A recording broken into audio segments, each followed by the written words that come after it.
আসসালামু আলাইকুম শিক্ষার্থী বন্ধুরা, তোমরা কেমন আছো? আশা করি এই মহা দুর্যোগের মধ্যেও সবাই ভালো আছো, সুস্থ আছো। আমি বাক্সর ইসলামিয়া দাখিল মাদ্রাসার সহকারী শিক্ষক মোহাম্মদ রবিউল ইসলাম। এর আগেও তোমাদের নবম শ্রেণীর বাংলা দ্বিতীয় ক্লাস নিয়েছিলাম, তখন সন্ধি সম্বন্ধে আমি আলোচনা করছিলাম। যে সন্ধি আমরা স্বরসন্ধি নিয়ে আলোচনা করতেছিলাম, 6টার নিয়ম আমরা এর আগে আলোচনা করা হয়েছে। আজকে আমি 7 নাম্বার নিয়ম নিয়ে আলোচনা শুরু করব। 7 নাম্বার নিয়মে আছে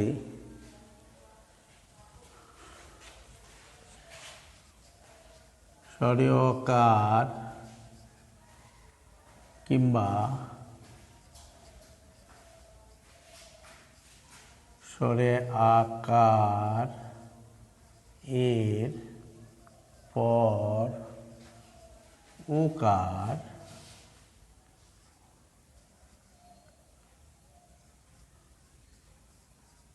কিংবা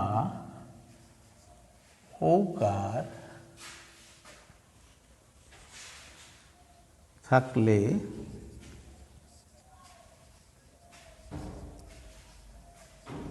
উভয়ে মিলে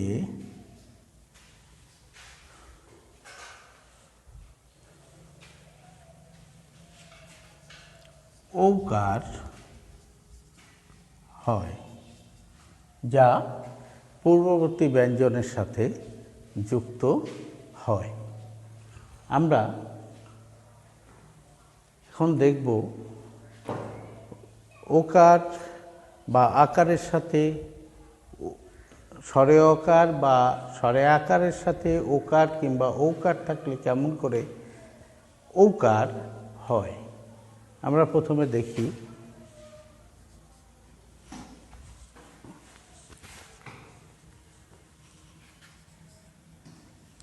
স্বরের সাথে যদি ও থাকে তাহলে এটা হবে কি ঔকার। উদাহরণে আমরা বলতে পারি, দেখো বন যোগ ঔষধি। তাহলে দেখো বন অকার আছে, তার সাথে ওকার ও আছে, তাহলে আমাদের হবে এখানে কি হবে ঔকার হয়ে যাবে, সেটা পূর্ববর্তী ব্যঞ্জনের সাথে যুক্ত হবে।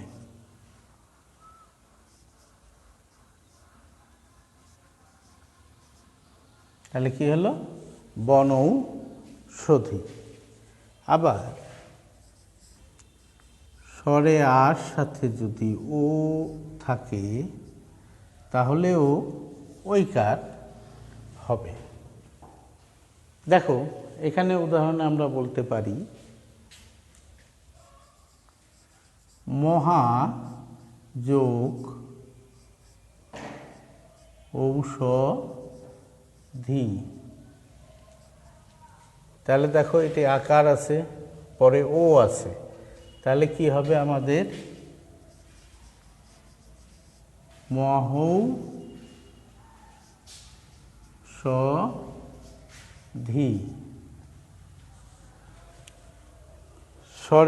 স্বরের সাথে ও থাকলে আমরা দেখলাম। এবার স্বরে অর সাথে যদি ওই থাকে তাহলেও আমাদের ঐকার হবে।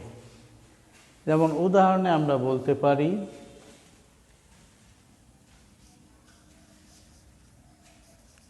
পরম যোগ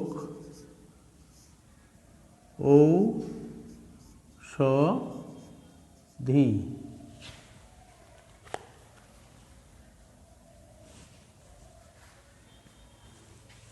পরম যোগ ঔষধ,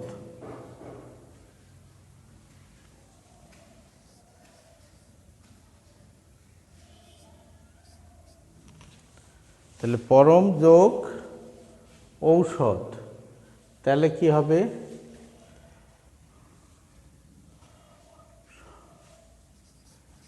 পরমৌষধ।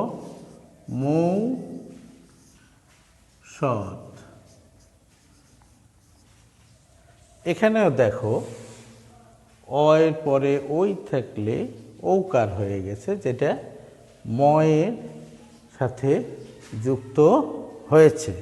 আবার দেখো স্বরে আর সাথে যদি ঐকার থাকে তাহলেও ঐকারই হয়। যেমন দেখো মহা যোগ ঔষধ, তাহলে কি হবে? মহৌষধ।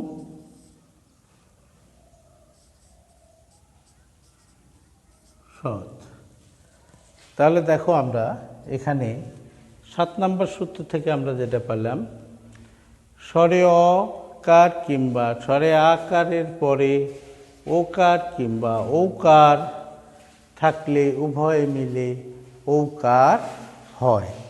যে উদাহরণগুলো আমরা দিয়েছি সেটা তোমরা অবশ্যই দেখেছো। তাহলে 7 নম্বর নিয়ম গেল। এবার 8 নম্বর নিয়ম আমরা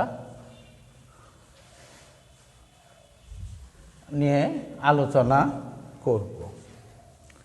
8 নম্বরে কি আছে দেখো,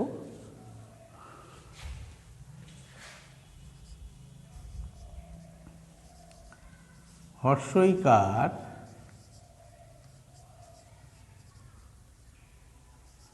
কিংবা দীর্ঘইকার এর পর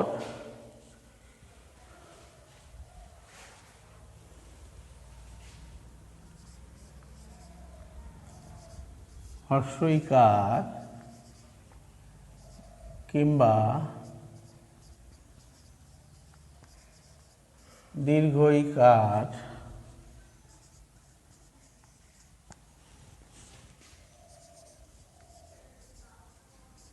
থাকলে উভয়ে মিলে দীর্ঘইকার হয়, যা পূর্ববর্তী ব্যঞ্জনের সাথে যুক্ত হয়। দেখো আমরা উদাহরণে দেখতে পারি, তাহলে কি আছে? হর্ষইকার কিংবা দীর্ঘইকার পরে হর্ষইকার বা দীর্ঘকার হলে উভয়ে মিলে দীর্ঘিকার হয়। যেমন হর্ষই যোগ হর্ষই সমান কি হবে? দীর্ঘি হবে, তাই না? তো এটার আমরা উদাহরণে বলতে পারি, দেখো অতি যোগ ইত কি হয়? অতীত। এখানে দেখো হর্ষিকার আছে, তারপরে এখানেও হর্ষিকার আছে, তাহলে হর্ষিকার পরে হর্ষিকার হলে দীর্ঘিকার হলো। এ দেখো আমাদের দীর্ঘিকার হলো, সেটা পূর্ববর্তী ব্যঞ্জনের সাথে যুক্ত হয়েছে। আবার দেখো হর্ষের সাথে যদি দীর্ঘিকার হয় সেটা মিলেও হবে দীর্ঘিকার। এটা কি হতে পারে? উদাহরণে আমরা দেখি, পরি যোগ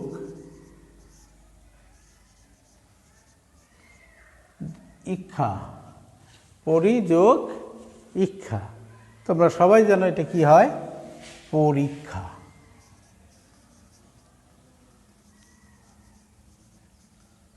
পরীক্ষা।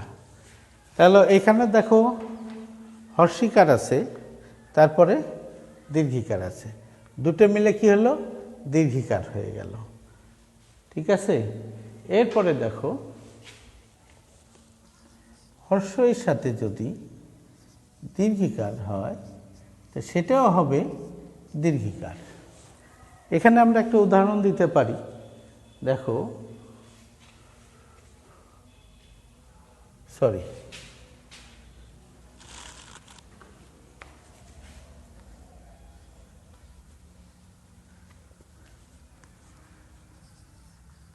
দীর্ঘিকারের সাথে যদি হর্ষিকার হয় তাহলে সেটা হবে দীর্ঘিকার। এখানে আমরা উদাহরণ দিতে পারি। দেখো, সতী যোগ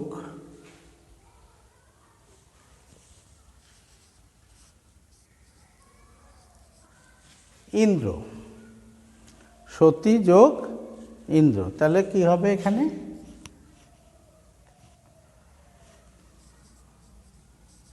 সতীন্দ্র। এখানে দেখো, এখানে বলা হচ্ছে দীর্ঘিকারের সাথে হর্ষিকার হলে দীর্ঘিকার হয়। এটা দীর্ঘিকারের সাথে হর্ষই যখন যুক্ত হলো তখন আমাদের দীর্ঘিকার হয়েছে। আবার আরেকটা দেখো, দীর্ঘিকারের সাথে যদি দীর্ঘিকার হয় তাহলে সেখানেও দীর্ঘিকারই হয়। যেমন সতী যোগ ইস, কি হবে? এখানে হবে সতীশ। এখানে দেখো, দীর্ঘিকারের সাথে দীর্ঘিকার হলে এই যে দীর্ঘিকারের সাথে দীর্ঘিকার হওয়ার কারণে এখানেও দীর্ঘিকার হয়েছে। তাহলে আমাদের এই যে 8 নম্বর সূত্র অনুসারে হর্ষইকার বা দীর্ঘিকারের পরে যদি হর্ষইকার বা দীর্ঘিকার হয় থাকে, উভয় মিলে দীর্ঘিকার হয়। এটা আমরা সম্বন্ধে আলোচনা করলাম। এবার আর একটা নিয়ম সম্বন্ধে আমরা আলোচনা করব আজকে, সেটা হলো 9 নাম্বার নিয়ম।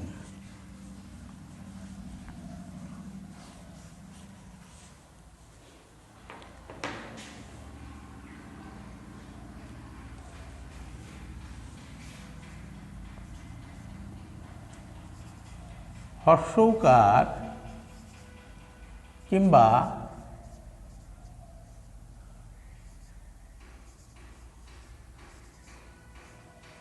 দীর্ঘকার এর পর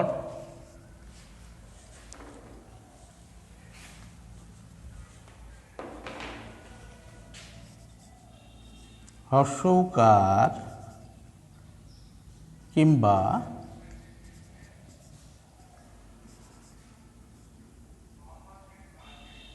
দীর্ঘকার থাকে, উভয়ে মিলে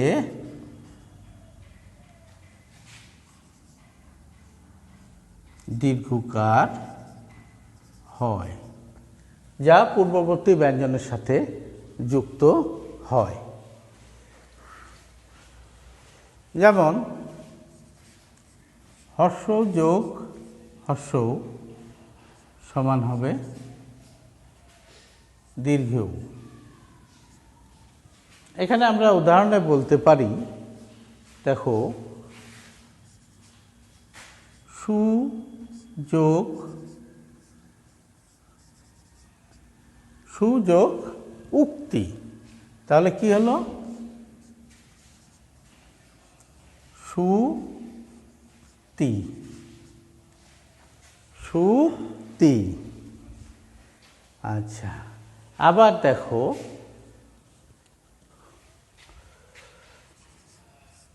হর্ষকের সাথে যদি দীর্ঘকার থাকে তাহলে সেখানেও দীর্ঘকার হয়।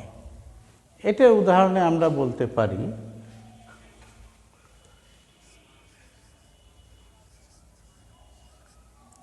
লঘু যোগ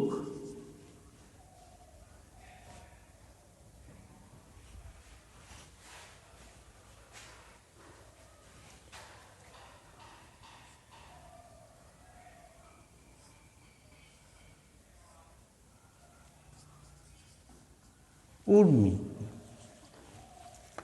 লঘু যোগ উর্মি, এটা কি হবে? লঘুর্মি। লো ভয় দীর্ঘ ময়রে হর্ষি। তাহলে এখানেও দেখো হর্ষৌকারের পরে দীর্ঘকার থাকার কারণে দীর্ঘকার হলো। দেখো হর্ষকার পরে দীর্ঘকার থাকার পরে এখানে দীর্ঘকার হয়েছে। আবার দেখো দীর্ঘকার, দীর্ঘ যোগ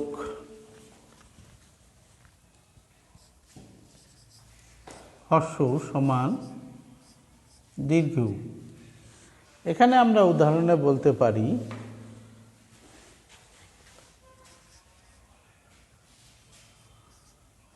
বধূ যোগ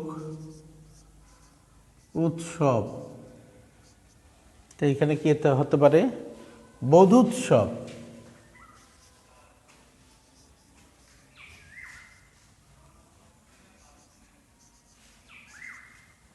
এখানে দেখো দীর্ঘকারের পরে হর্ষকার থাকলে দীর্ঘকার আছে, দীর্ঘকারের পরে হর্ষকার থাকার ক্ষেত্রে আমাদের দীর্ঘকার হয়েছে। আরেকটা দেখো দীর্ঘকারের পরে যদি দীর্ঘকার হয় সেখানেও দীর্ঘকার হয়। এর উদাহরণে আমরা বলতে পারি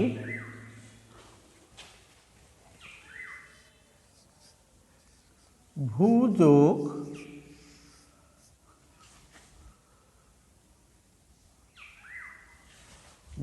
যোগ ঊর্ধ্ব ধয়ে বয়। এখানে কি হবে? ভূর্ধ্ব।